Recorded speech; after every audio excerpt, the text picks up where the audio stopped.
La Formule E est une série de courses toutes électriques imaginées par la FIA, dont la première remonte à l'e-Prix de Pékin en 2014.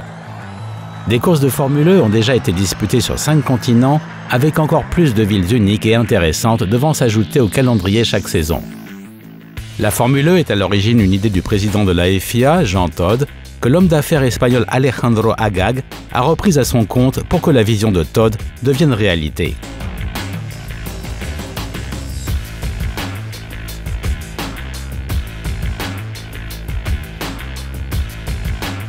Agag et Formula E Holdings ont signé un contrat de 10 ans avec la FIA et nous allons donc assister à des courses électriques dans les rues de nos villes pendant au minimum les 6 prochaines années.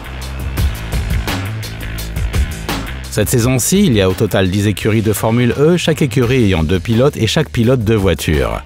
Les familiers de la Formule 1 reconnaîtront immédiatement quelques noms bien connus. Le pilote de légende Alain Prost dirige l'écurie Renault Idams, tandis que les noms de Nelson Piquet Jr., Luca Di Grassi, Nick Heidfeld, ainsi que le pilote suisse Sébastien Buemi figurent parmi les plus connus. D'autres écuries se sont engagées en Formule E, y compris certains des plus grands constructeurs automobiles du monde entier, comme Jaguar, Audi, BMW et Renault. Mercedes a pris une option pour participer à la saison 2018-2019. He won in Hong Kong, he won in Marrakesh, and by winning in Argentina, he is the man to take a hat-trick of Formula E wins. Au même titre que les pilotes, la série est aussi empreinte de glamour. Avec Leonardo DiCaprio, l'un des plus brillants acteurs de Hollywood et défenseur de la protection de l'environnement, qui est devenu le copropriétaire de l'écurie Venturi. Ainsi que Sir Richard Branson, le propriétaire de l'écurie DS Virgin. La principale caractéristique des voitures de Formule E est qu'elles sont purement électriques. Réservoirs de carburant et pots d'échappement brillent donc par leur absence, et la sonorité des voitures est à nul autre pareil en course automobile. La majorité des composants des voitures sont standardisés pour toutes les écuries. En Formule 1, le succès ou l'échec d'une écurie dans la conception de son packaging aérodynamique est l'un des principaux facteurs qui déterminent si la voiture sera rapide ou lente. En Formule E, toutes les voitures sont identiques sur le plan aérodynamique. De même, la batterie qui alimente les voitures est identique pour toutes les écuries. Depuis la saison 2, les écuries ont pu concevoir elles-mêmes le moteur, l'onduleur et la boîte de vitesse, des composants souvent désignés sous le terme de chaîne cinématique pour tirer la quintessence de la puissance prescrite disponible. Cette féroce compétition technologique entre les écuries s'est traduite par des taux d'efficacité de plus de 90% contre 25% pour une voiture conventionnelle à moteur à essence.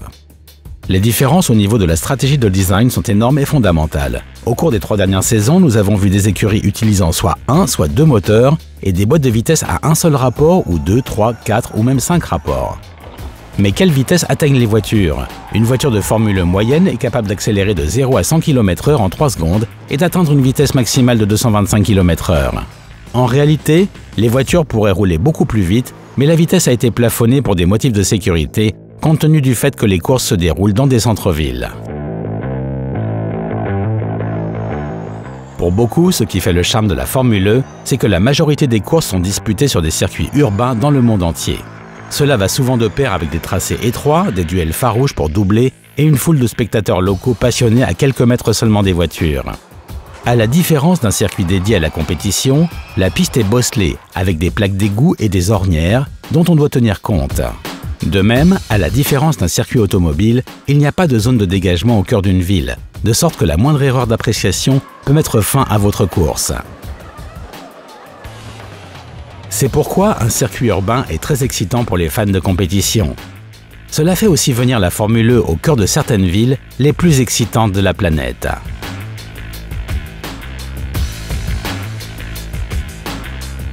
La Formule E se distingue en cela que les essais et les qualifications, ainsi que la course elle-même, se déroulent en une seule journée.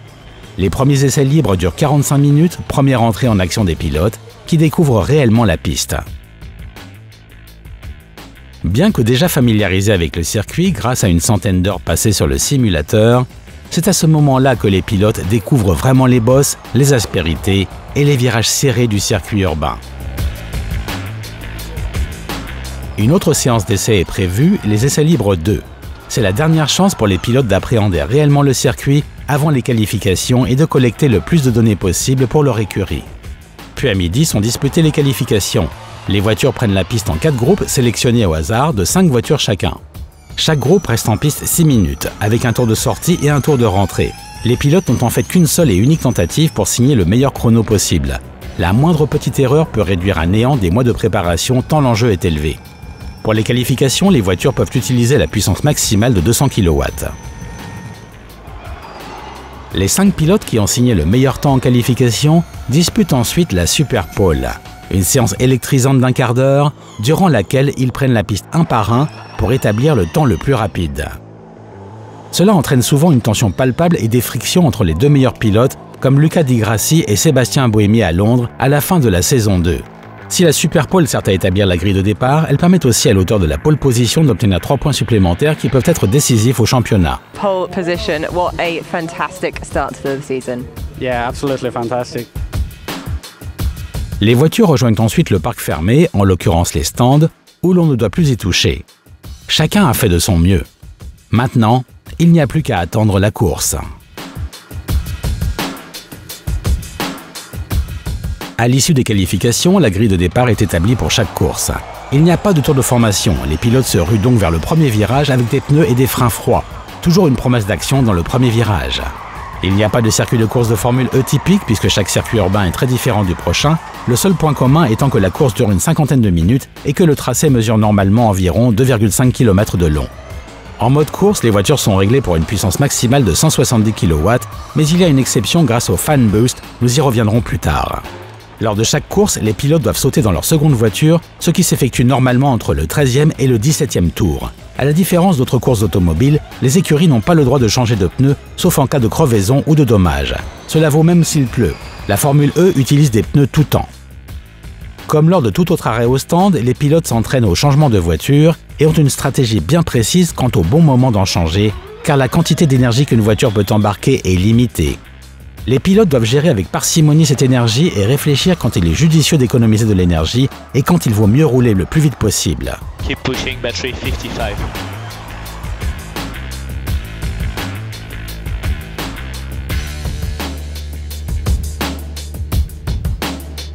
À la différence d'autres sports, en Formule E, les fans peuvent voter pour leur pilote favori, qui bénéficie alors d'un fan boost, ce qui s'effectue par les réseaux sociaux et a lieu durant la semaine précédant la course, ainsi que les 6 premières minutes de la course. Les 3 pilotes qui gagnent le fan boost bénéficient chacun de 100 kJ d'énergie supplémentaire à utiliser dans une fenêtre de puissance de 180 à 200 kW, ce qu'ils font souvent au moment d'un dépassement capital. And he's using it now. Here comes Lucas Di Grassi. Balance, brake. Pushes the fan boost, and D'Ambrosio covers the inside line, and Di Grassi still tries to look to the inside line, so close between them. Di Grassi locks up, manages to get it stopped in time, and takes the lead of the Mexico E3. Une victoire rapporte 25 points, les 10 premiers pilotes au classement terminant dans les points. Un point supplémentaire est aussi décerné à l'auteur du tour le plus rapide de la course. Un pilote peut donc glaner des points même s'il ne termine pas dans les 10 premiers. Il arrive fréquemment qu'un pilote endommage sa première voiture à un stade précoce de la course et qu'il se précipite alors au stand pour récupérer sa deuxième voiture. Mais dans une telle situation, il n'aura jamais suffisamment d'énergie pour aller jusqu'au bout. Il y a cependant encore un point au championnat à gagner s'il bénéficie d'un tour clair et signe le meilleur temps en course. Yeah, come in the garage, you stop in the pit lane, you stay in the car, we're gonna put full downforce, and see if you can go for a fastest lap. Effectivement, c'est ainsi que le titre de la saison 2 a basculé, à la suite d'une collision lors du tour inaugural entre Buemi et Di Grassi, qui étaient alors ex-aequo. Les 2 pilotes se sont précipités au stand et le gagnant du titre a signé un tour d'anthologie. Tous les sports sont conditionnés par la qualité de leur stratège et la Formule E n'échappe pas à cette règle avec ses défis uniques en matière de stratégie. Bien évidemment, une fois les voitures construites et la saison entamée, la stratégie de course prend une importance capitale. D'une grande complexité, la stratégie en Formule E se définit le mieux en cela que l'on doit tirer le maximum de motricité du minimum d'énergie. Chaque pilote doit regagner son stand à un moment de la course pour monter dans une voiture complètement rechargée. Une bonne opportunité de prendre le dessus sur ses rivaux. La stratégie la plus payante en Formule E consiste pour les pilotes à faire tout leur possible pour couvrir un tour de plus que leurs rivaux au volant de la première voiture en économisant et régénérant autant d'énergie que possible. Box this lap. Box, you're tight on energy. Celui qui y parvient sans perdre trop de temps a donc un tour de moins à couvrir au volant de sa seconde voiture.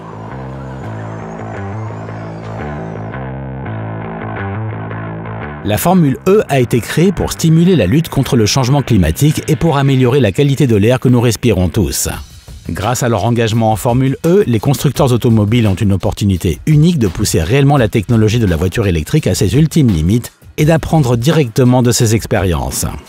Nous avons déjà vu des écuries de Formule E créer des véhicules totalement électriques spectaculaires, excitants et extrêmement rapides, ce qui a révolutionné la face de l'industrie automobile.